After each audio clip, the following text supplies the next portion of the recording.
The first sickness I want to talk about is a sickness that the Prophet ﷺ warned us about more than 1400 years ago.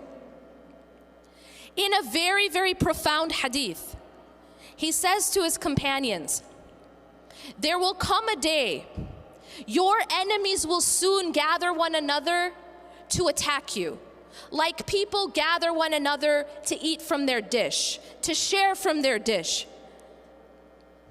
And they asked, is it going to be because we're weak in number or small in number?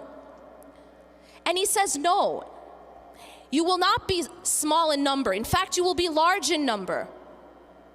But you will become like the froth on the ocean. You know, just those little, the bubbles, the froth, the scum that happens, that builds on top of the waves. It doesn't have any weight. It goes wherever the tide takes it. And he says that the fear will be taken out of the hearts of your enemies, and in your hearts will be put a disease, something called wahan. And they asked him, what is wahan? And he defined it as hubb ad-dunya wa karahiyatul maut. It is the love of dunya.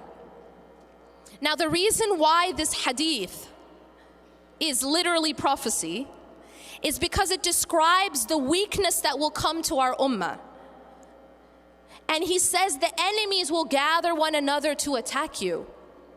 And these attacks that we're seeing right now, they're all different forms. In some places in the world, they're physical, and in some places, they are spiritual, mental, psychological. Islamophobia is a machine. These are the types of attacks that we are seeing right now. You know, it's become cool. It's become acceptable. In fact, it has become something that will give you political capital to attack Islam and Muslims. It has become an acceptable social capital type of bigotry. The Prophet ﷺ diagnosed this issue. He said, "Hubb ad-dunya wa karahiyatul maut." The love of dunya is a disease that's going to make us politically weak. That's what this hadith is saying.